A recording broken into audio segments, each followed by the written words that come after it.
del infinito universo, las maravillas que se extienden en tu perfecta creación, el fascinante firmamento que se rinde ante la majestad, el peso de tu gloria que no tiene final. Hablaste en la oscuridad con nada más que un susurro, el verbo se hizo carne, tu palabra dio un nuevo rumbo, los planetas, las estrellas, tú fuiste el principio, diste vida a lo que estaba desordenado y vacío. La vasta extensión del espacio se ajusta al alcance de tu mano, y cada estrella que brilla lleva el sello que da vida. 100.000 millones de espejos que irradian tu reflejo. Todas las montañas se postran ante el autor de la mañana. Los huracanes y ciclones se someten a tu poder. El Dios de la tormenta es alabado aún en la tempestad. La creación, una sinfonía feroz y llena de vida. Hola, bienvenidos a Cristología. Bienvenidos a la lección número 2, el Cristo encarnado, y el estudio número 3 acerca de la unión hipostática. Bienvenidos. Estudio número 3, la unión hipostática. Jesucristo perfecto en divinidad, así como en humanidad, verdaderamente Dios y verdaderamente hombre. Esta es la fórmula de Calcedonia. Aquel concilio definió la doctrina de la relación entre las dos naturalezas de Cristo. Empleando la solución propuesta por el Papa León I, el concilio dijo que las dos naturalezas de Cristo son inmezclables e inalterables, indivisibles e inseparables. Las herejías cristológicas. El credo de Calcedonia sigue siendo la definición ortodoxa en cuanto a Jesucristo. Contra su persona siempre han surgido multitud de herejías. En la primera lección, si lo recuerdan, estudiamos las herejías mayores. A continuación damos un resumen de las herejías cristológicas. Miremos un poco en el cuadro a continuación y vas a tener un ejercicio como repaso. Resumen de las herejías cristológicas. Vamos a trabajar un poco el siglo, quién la condenó con respecto a la naturaleza que fue esta herejía, sea en su naturaleza humana o en la naturaleza divina. Entonces vamos a empezar con el docetismo. Este se dio a finales del siglo I. Le está condenada por 1 de Juan 4, 1 al 3. Con respecto a la naturaleza humana se negaba, y con respecto a la naturaleza divina se afirmaba. Los ebionitas. Esto se dio en el siglo II. Fue condenada por Ireneo y otros. Y con respecto a la naturaleza humana se afirmaba, con respecto a la naturaleza divina se negaba. El sabelianismo se dio en el siglo III, fue condenado por Orígenes, y con respecto a la naturaleza humana fue afirmada, la naturaleza divina fue reducida. El arrianismo se dio en el siglo IV, se fue condenada por el concilio de Nicea en el 325. Con respecto a la naturaleza humana fue afirmada, y con respecto a la naturaleza divina fue reducida.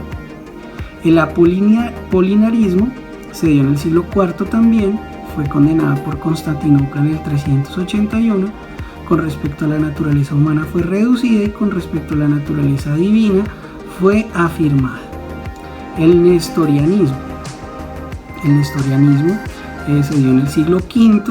Se condenó por parte del concilio de Éfeso en el 431. Con respecto a la naturaleza humana fue afirmada, y con respecto a la naturaleza divina fue afirmada. El monofisismo se dio también en el siglo V, fue condenada por el concilio de Calcedonia en el 451, y con respecto a la naturaleza humana fue reducida, y respecto a la naturaleza divina fue reducida. El monotelismo se dio en el siglo VII, fue condenado por Constantinopla en el 631. Con respecto a la naturaleza humana fue reducida, y con respecto a la naturaleza divina fue afirmada. Recordemos que el sabelianismo viene de Sabelio, que negaba la realidad de la Trinidad. El nestorianismo viene de Nestorio, que mantenía que habían dos personas en Cristo. Y con respecto al monofisismo viene de Eutiques, que decía que en Cristo lo divino y lo humano se fusionaban en una sola naturaleza. Como repaso, empareja los nombres con las descripciones a continuación. Por ejemplo, nestorianismo, apolinarismo, monofisismo, arrianismo, monotelismo, docetismo y ebionitas. La doctrina ortodoxa. El gráfico expresa uno de los principios básicos de la cristología. En Cristo hay una sola persona en dos naturalezas. Y vamos a explicar un poco este cuadro. En Jesucristo hay una persona que es el verbo en dos naturalezas, la divina y la humana. Tendrás un ejercicio a continuación. El Nuevo Testamento nos presenta la unicidad de la persona de Jesucristo, así como la distinción de sus dos naturalezas, la divina y la humana. Jesús no es un hombre que llegó a ser Dios, sino que es Dios que se hizo hombre. Juan 1:14, sin dejar nunca de ser Dios. La naturaleza divina no sufrió cambio alguno por la encarnación, es decir, Jesucristo no fue una deidad humanizada ni un humano divinizado. En el momento de la encarnación, la naturaleza humana de Jesucristo, en vez de poseer personalidad propia, subsistió como ser humano en la persona del Hijo de Dios, y tendrás un ejercicio a continuación. El Verbo es esencialmente y por toda la eternidad Dios, la segunda persona de la Trinidad. En cambio, Jesucristo, el hombre, comienza en un momento histórico dado, o sea, tiempo y espacio, con el objetivo de ser nuestro Redentor. En otras palabras, para el Hijo de Dios es metafísicamente imposible no ser Dios, pero no es hombre por necesidad metafísica, pues hubo un tiempo en que no lo fue. Por lo tanto, la persona, el Hijo, el Verbo, el Logos, que tenía la naturaleza divina, se unió a la naturaleza humana. Desde el primer momento de su concepción, la naturaleza humana existió y subsistió en la persona del Verbo. Esto es uno de los temas más difíciles de la teología, es decir, cómo explicar la relación de las dos naturalezas en el Cristo encarnado. Esto se trata alrededor de la unión hipostática. La unión hipostática. Miremos el cuadro. La unión de las dos naturalezas es personal, sustancial, es hipostática en la persona eterna, el Hijo de Dios. No es impersonal accidental, no es esencial la función de las dos naturalezas. La palabra hipostática significa en persona. La persona eterna y preexistente tomó la naturaleza humana dentro de la unicidad de la persona eterna del Hijo de Dios, sin dividir ni separar las dos naturalezas y al mismo tiempo sin cambiarlas ni confundirlas. Los atributos de las dos naturalezas pertenecen a la persona divina y humana y contribuyen a la obra de la salvación. Por lo tanto, Cristo es una persona en dos naturalezas. La unión de las dos naturalezas en la persona del Verbo fue tan estrecha que cuando tuvieron que separarse en la muerte se separó el alma del cuerpo, pero ninguno de los dos se separó de la divinidad. Ambos siguieron siendo tras la muerte el cuerpo y el alma del Hijo de Dios. Miremos algo de la base bíblica de la unión hipostática. El Nuevo Testamento presenta esta doctrina en 7 pasajes principales y vamos a mirar el cuadro a continuación. La base bíblica de la unión hipostática. El Nuevo Testamento presenta esta doctrina en 7 pasajes principales. Filipenses 2:6 al 11 habla de la humillación de Jesús, o su kenosis. Hablaremos de este tema la próxima vez. Juan 1 del 1 al 14. Este gran pasaje cristológico de Juan comienza con el Verbo eterno y termina con la humanidad de Cristo. Romanos 1 del 2 al 5, la declaración paulina de la unión hipostática. Romanos 9:5, la bendición de Pablo incluye una gran afirmación de esta doctrina. Primera de Timoteo 3:16.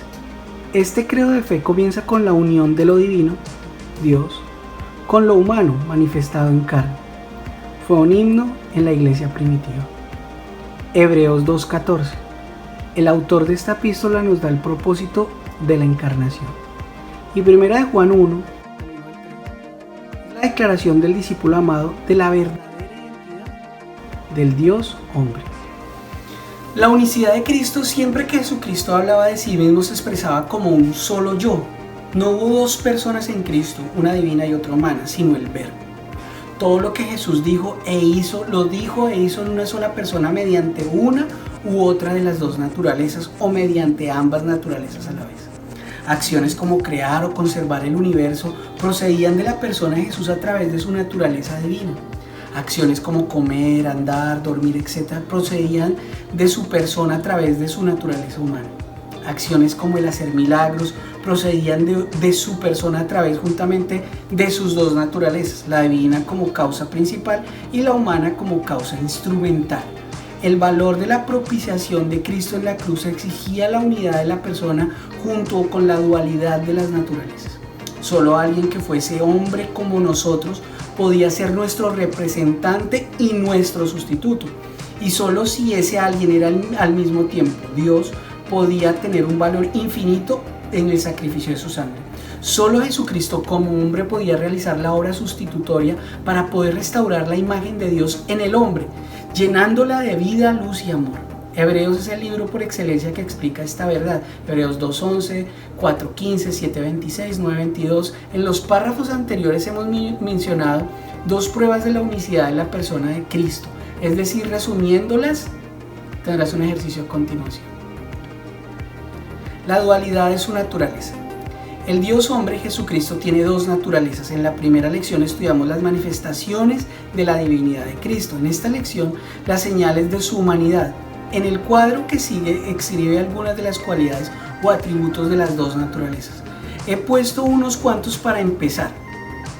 Las cualidades o atributos de la naturaleza divina y las cualidades o atributos de la naturaleza humana, y tendrás un ejercicio a continuación. El misterio está en cómo se relacionan estas características. Hemos dicho que es una relación personal o unión, tendrás un ejercicio a continuación. El Logos tomó la naturaleza humana que no existía independientemente, es decir, no existía fuera de la personalidad, individualidad del Logos. El misterio de la unión hipostática. En varios libros se llama la unión hipostática un misterio. Comenta: recordemos una vez más que el Verbo no tomó una persona humana, sino una naturaleza humana. Las dos naturalezas tienen su propia realidad y existencia, pero las dos existen y subsisten en la persona del Hijo, el cual existe. Como Dios en la naturaleza divina, como hombre en su naturaleza humana, abarcando las dos con una sola personalidad, divina y humana. Todo lo que pertenece a las dos naturalezas es doble, pero hay un solo yo que unas veces actúa y se expresa como Dios y otras como hombre, otras como Dios hombre. Debemos recalcar que la unión hipostática es una unión única. No se puede encontrar analogías con ninguna de las uniones humanas que conocemos. Por ejemplo, la unión hipostática no es una unión orgánica como la de nuestros cuerpos con nuestra alma, los cuales forman el compuesto humano, sino puramente hipostática, es decir, en el núcleo mismo de la personalidad divina. Tampoco es como la unión espiritual del creyente con Cristo, ya que esta es una unión moral, no sustancial. La necesidad de la unión hipostática. La unión hipostática es necesaria e indisoluble. Es necesaria porque necesitamos un mediador con perfecta simpatía y con el valor infinito para su sacrificio y su obra mediadora a nuestro favor, y tendrás un ejercicio a continuación. De igual manera, es necesario que sea indisoluble para que nosotros podamos disfrutar de la eternidad, la gloria de Dios. Lucas 1.33 habla de Jesús como el heredero del trono de David y que su reino no tendrá fin.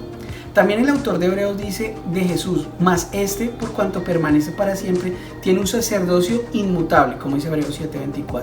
Esto se aplica a Jesús como hombre. En cuanto a Dios, no puede ser sacerdote según Hebreos 5.1.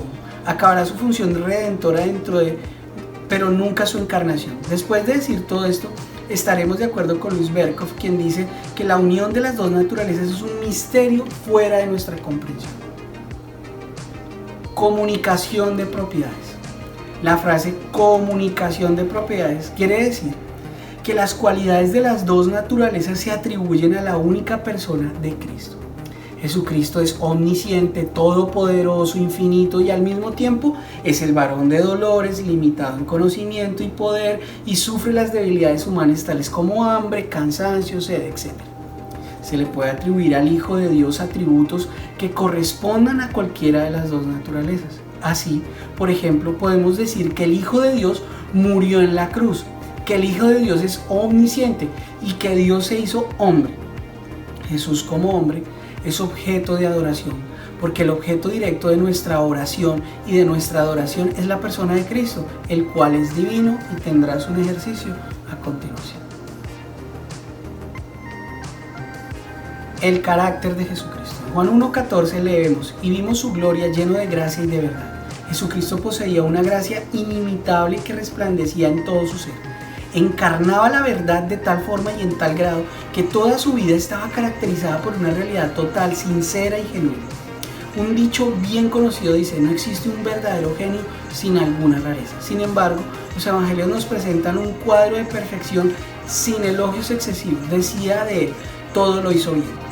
Jamás hombre alguno ha hablado como este hombre, mas este ningún mal hizo, como dice Lucas 23:41. La coexistencia de contrarios difíciles de compaginar dentro de un ser humano nos da también la medida del carácter sobrehumano de Jesucristo. En efecto, es muy difícil que se dé la gracia sin debilidad, la verdad sin veracidad, sin severidad, la fuerza sin violencia, la autoridad sin imposición, la proporción sin exageración meticulosa, la grandeza sin altivez, la integridad moral sin falso puritanismo, la fortaleza sin opresión, la alegría sin ligerezas, la sociabilidad sin disipación, la espiritualidad sin ascetismo, la responsabilidad sin preocupación excesiva, la libertad sin libertinaje, la tristeza sin depresión, el fervor sin fanatismo.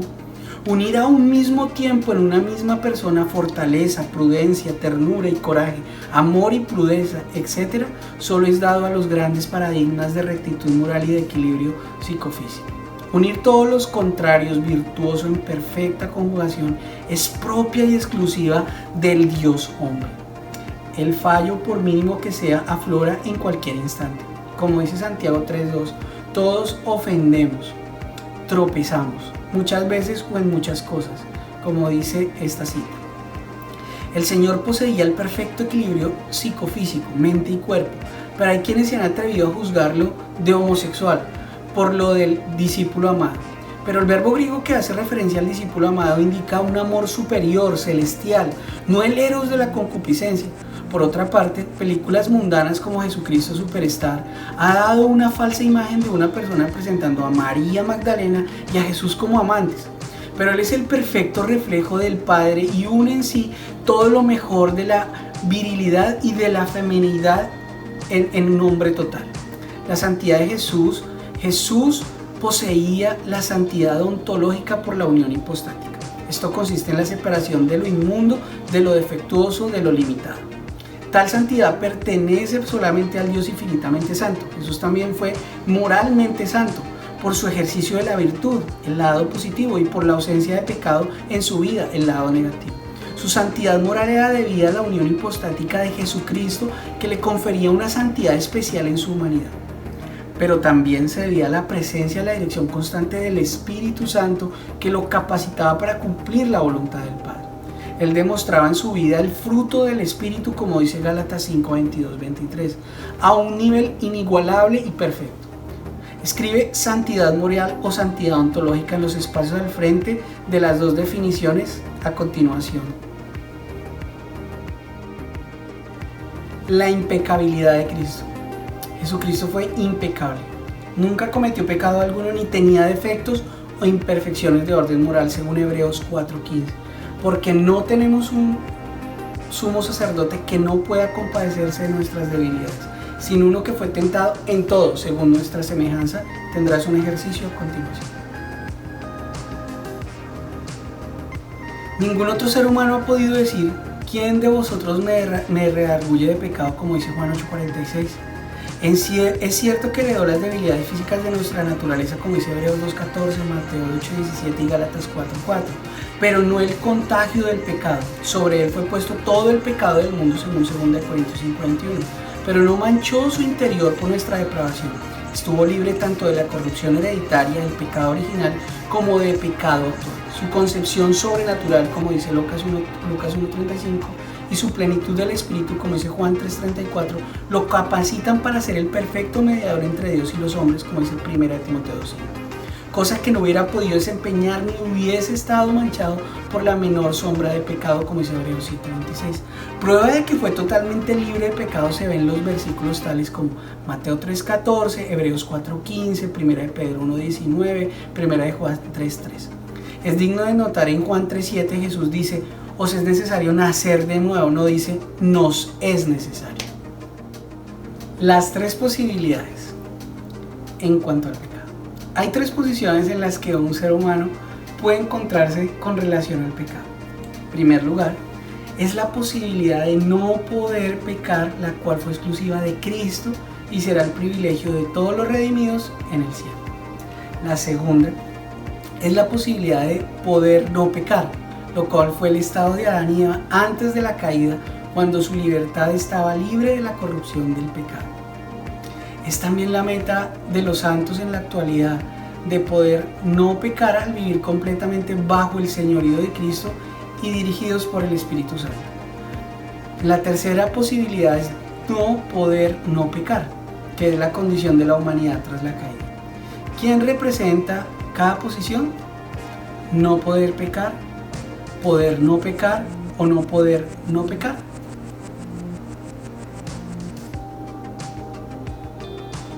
En uno de nuestros libros de apoyo dice que por el hecho de que Jesucristo fue unido hipostáticamente con la segunda persona de la Trinidad, fue metafísicamente imposible que pecara, pues de haber pecado Jesús, el pecado había sido atribuido a Dios mismo, lo que constituye un imposible metafísico, o sea, un absurdo por incompatibilidad de conceptos. Además, la acción supereficaz del Espíritu que lo llenaba sin medida lo hacía moralmente imposible que cometiese el menor pecado. Él es santo por excelencia como el mismo Dios. Uno de nuestros escritores mantiene que fue imposible metafísicamente que Jesucristo pecara. ¿Por qué? Tendrás un ejercicio a continuación.